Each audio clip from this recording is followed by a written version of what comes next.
Welcome to the today's session. We have already done with few reagents regarding the electrophilic addition across the alkenes. Today we are going to have a look at the use of osmium tetroxide, potassium permanganate and Woodward-Prevost hydroxylation reactions. First of all, osmium tetroxide, which is used in catalytic amount. It is highly regioselective and stereoselective reagent. The addition of osmium tetroxide occurs from same phase, so it is necessarily cis addition. And if you want to show the reaction pathway, the reaction mechanism is the formation of cyclic osmium ester, and then it is the hydrolysis part with water or aqueous bicarbonate, so you get cis vicinal glycol. So that is the speciality of osmium tetroxide. Now this osmium tetroxide becomes osmic acid upon the reaction. This osmic acid is further converted into osmium tetroxide using N-methyl morpholine N oxide, K3FeCN6, the secondary oxidizing reagent, and the same osmium tetroxide can be recycled. So that becomes a catalytic amount, and since it is costly and toxic, its use is limited to some precious molecules. Otherwise, the substitute is KMnO4.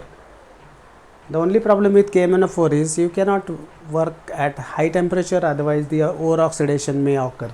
So mode of addition is similar to osmium tetroxide, and you get manganese ester. The only change is manganese ester requires base, a strong base for the cleavage.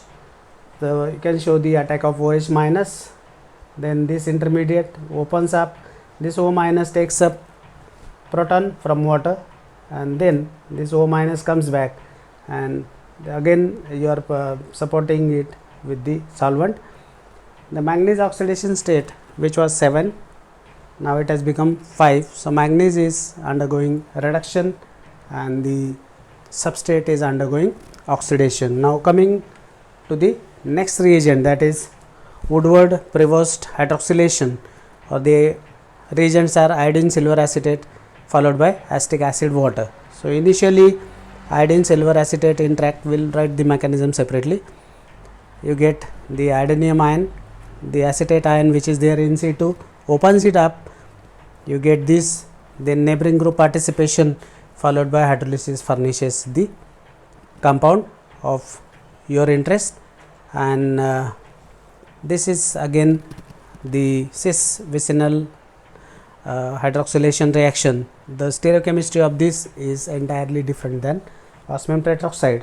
So sometimes this reagent is also substituting the osmium tetroxide. Now let us look at the mechanism of Woodward-Prevost hydroxylation in detail, and then we'll see few examples pertaining to these reagents, and then we'll move on to the alkynes.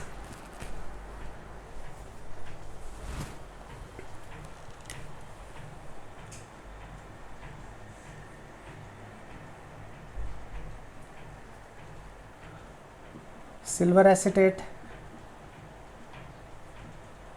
and iodine, it forms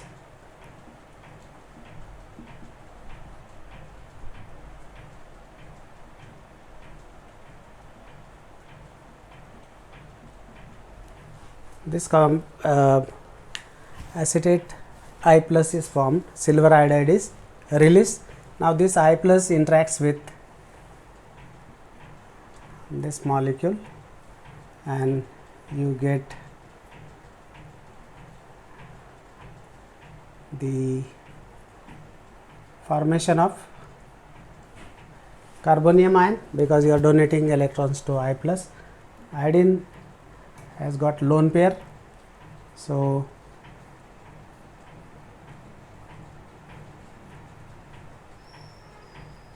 this is the cyclic iodinium ion formation.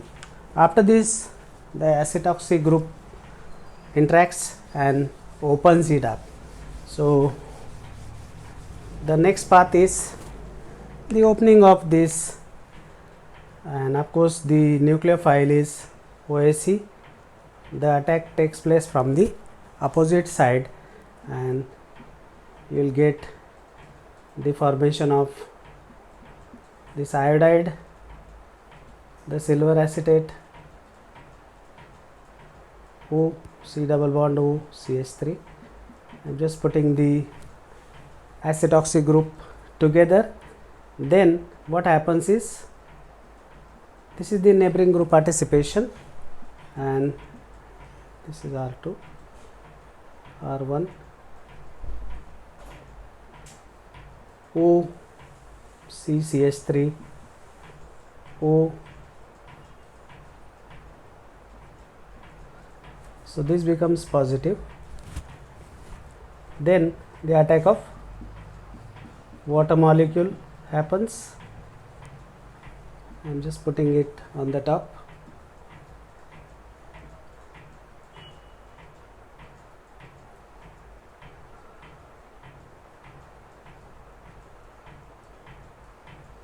CH3,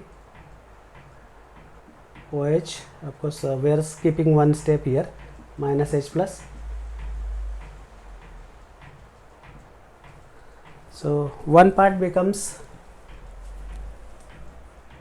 acetoxy, the other part becomes OH. So this part becomes OSC, this part becomes OH, and of course the base hydrolysis at this stage or acid hydrolysis can furnish you the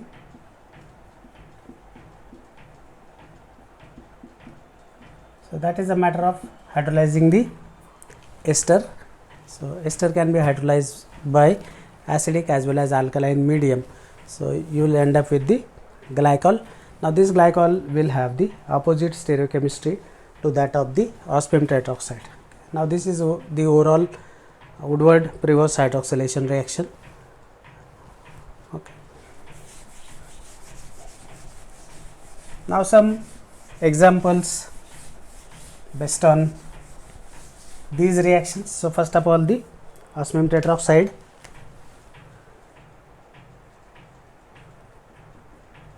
This alkene, when treated with osmium tetroxide, gives you, this is glycol,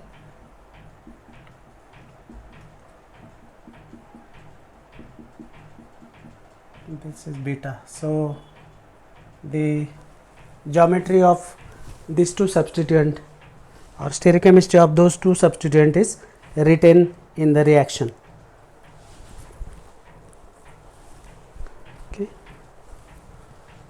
Now moving on to the next example. If the stereochemistry of the alkene is different, let us say this one is there,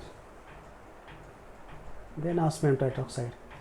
So what we have already written a chart, this is going to be a meso compound, and here we are expecting the two isomers, the DL pair, what we call it as, you can show that one is above the plane, the CF3 group I am talking about,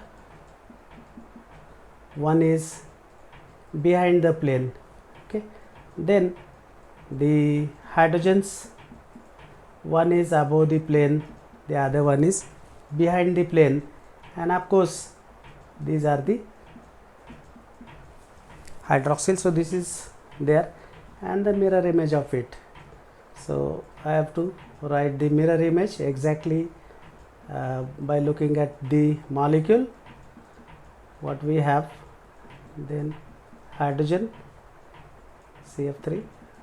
I hope you will be able to write down. So this is the racemic mixture.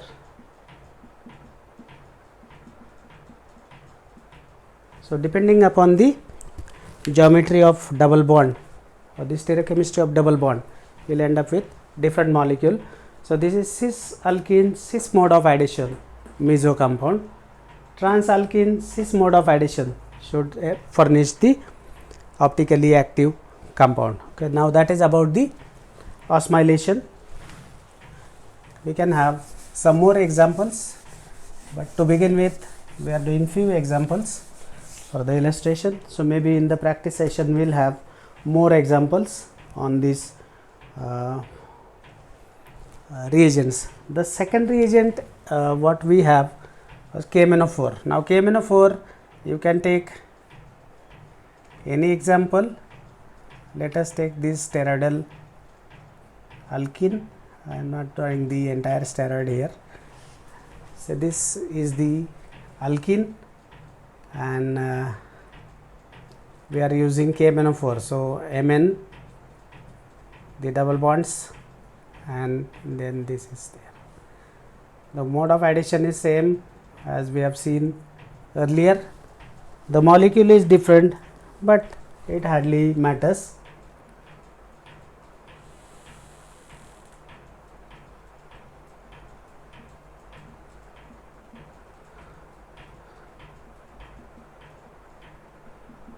This will be cis necessarily, and then the hydrolysis of this with OH minus water can furnish you the cis glycol. So this is about the stereochemistry.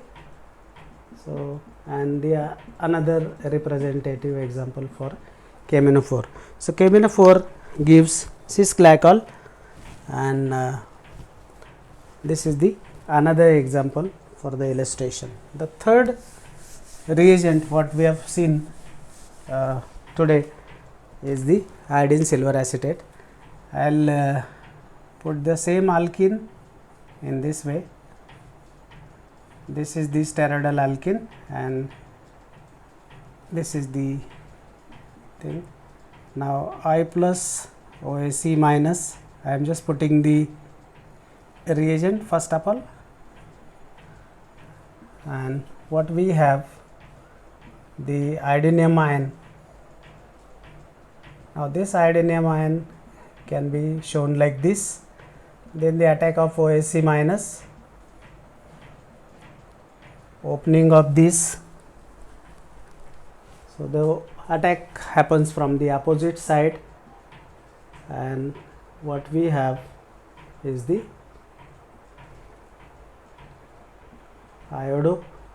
This is going to be O C double bond O CH3. I'll just clean this and put arrow here. Neighboring group participation happens from the same phase. So what we have is the intermediate wherein we are bonding this oxygen, this becomes positive. Addition of water minus H plus can give you the intermediate. This intermediate can be hydrolyzed. So I will just put OH here, OAC here, and the hydrolysis can furnish the diol. Now this diol has got different stereochemistry than the diol. The diol was 2 alpha 3 alpha. Now this is 2 beta 3 beta. So it is slightly different than the stereochemistry of the osmium tetroxide KMnO4 hydroxylation. So these are the three reagents which are normally used for the hydroxylation of olefins or alkenes.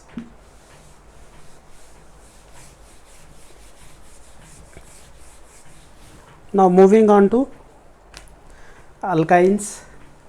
Now alkynes, at least we will see one example of electrophilic addition for each. Let us say the addition of HCl. Initially what we know, the positive end of dipole plus delta minus delta. So obviously this pi bond can attack at positive center, C double bond C H H and this becomes positive. It's attacked by Cl. So what we have, Cl here, double bond CHH. So that is addition of HCl. Second mole of addition, again you have the same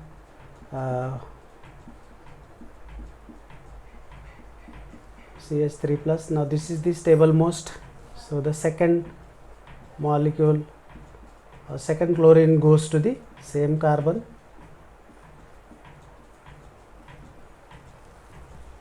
So that is the reserve selectivity. Now first of all, this is the positive charge, Cl attacks here. The next hydrogen is picked up by the terminal carbon, so that this becomes stable. Now this is stabilized by the inductive effect as well as resonance effect because of the chlorine lone pair. The similar example you can see from the addition of bromine. So initially you have, say, bromonium ion. The methodology is same. The attack of Br may happen here.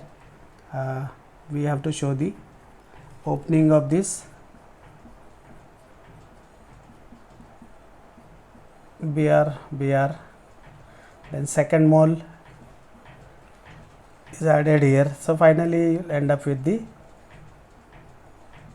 tetrabromo derivative. So 2 moles of bromine would be added across the triple bond. Iodination stops here only. Iodination only one step it will go, second step is not possible. The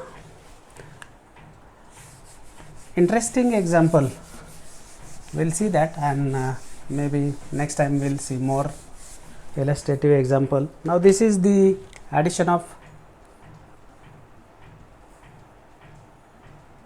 water in presence of sulfuric acid and HgSO4. The product is COCH3. Now this is important, can be asked in exam. So first of all, we have to show this is Hg2 plus, sulfate ions are there, so Hg2 plus.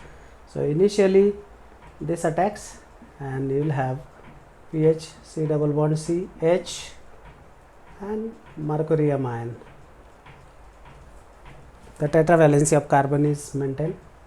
Mercury receives the electrons, and then the attack of water molecule.